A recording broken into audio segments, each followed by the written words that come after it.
Hi friends, welcome back to పట్టి kitchen. ఈరోజు మన కిచెన్లో ఒక సింపుల్ టేస్టీ రెసిపీని మీతో షేర్ చేయబోతున్నాను ఫ్రెండ్స్. అది కొబ్బరి కారం అండి. ఈ కొబ్బరి కారాన్ని ఇలా ప్రిపేర్ చేసుకున్నట్లయితే మనం 15 to 20 డేస్ వరకు స్టోర్ చేసుకోవచ్చు. ఎలా చేయాలన్నది ఈ వీడియోలో ఎక్స్ప్లెయిన్ చేస్తాను. చాలా సింపుల్గా చేయొచ్చు. సో దీన్ని 15 to 20 డేస్ వరకు స్టోర్ చేయొచ్చు. ఇడ్లీ దోశలోకైనా మనం దీన్ని సర్వ్ చేసుకొని వేడి అన్నంలో తింటే చాలా బాగుంటుంది. సో దీనికోసం స్టవ్ మీద ఒక కడాయి పెట్టుకొని 1 కప్ ఎండు కొబ్బరిని తీసుకోవాలి. 1 కప్ ఎండు కొబ్బరిని తీసుకొని ఇలా మీడియం ఫ్లేమ్లో అంతా ఒకసారి కలుపుకోవాలి. సో ఇలా కలుపుకుంటూ వీటిని దీంట్లో కొంచెం ఆయిల్ అనేది బయటకు వచ్చేంత వరకు దూరగా ఇలా కలుపుకుంటూ తీసుకోవాలి. సో దీంట్లో ఆయిల్ అనేది కొంచెం బయటకు వచ్చేంత వరకు వేయించుకొని తీసుకోవాలి. సో ఇలా వచ్చాక స్టవ్ ఆఫ్ చేసి తీసి ఒక ప్లేట్లోకి పక్కన పెట్టేసుకొని అదే కడాయిలో 6-7 ఎండుమిర్చిని తీసుకొని కూడా ఇలా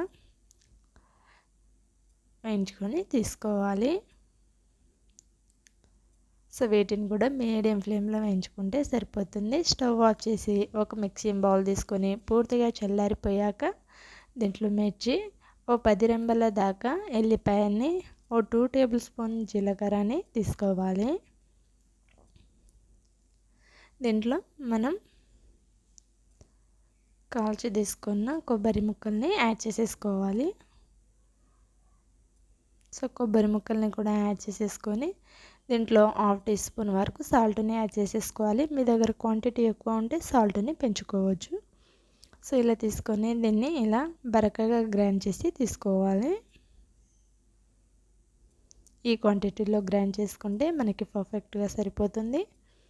సో ఇలా గ్రైండ్ చేసుకున్న ఈ కొబ్బరి కారాన్ని ఒక బౌల్ తీసుకొని బౌల్లోకి సర్వ్ అవుట్ చేసుకోవాలి. ఇలా సర్వ్ అవుట్ చేసుకొని మనం వేడివేడి రైస్లోకైనా ఇడ్లీలోకైనా దోశలోకైనా యాడ్ చేసుకొని తిన్నట్లయితే దీని టేస్ట్ అనేది చాలా బాగుంది. ప్లస్ 15 to 20 డేస్ వరకు స్టోర్ని కూడా చేసుకోవచ్చు. ఫ్రిడ్జ్లో పెట్టుకోండి, చాలా బాగుంటుంది. దీనికి సువాసన అనేది కూడా చాలా బాగా వస్తుందండి. తింటే చాలా బాగుంటుంది. ఈ సింపుల్ రెసిపీ కొబ్బరి కారాన్ని మనం రెడీ చేసేసాం కదా. సో ఈ రెసిపీని చూసి మీరు డెఫినెట్గా ట్రై చేసినట్లయితే ఎలా వచ్చిందో నాతో కామెంట్ చేసి షేర్ చేయడం మాత్రం మర్చిపోకండి. ఇలాంటి మరిన్ని రెసిపీస్ కోసం మన పట్టి కిచెన్ ఛానల్ని సబ్స్క్రైబ్ చేసుకోండి. వీడియో కనుక నచ్చితే ఒక లైక్ చేయండి. మీ ఫ్రెండ్స్కి రిలేటివ్స్కి షేర్ చేయండి. Thank you for watching.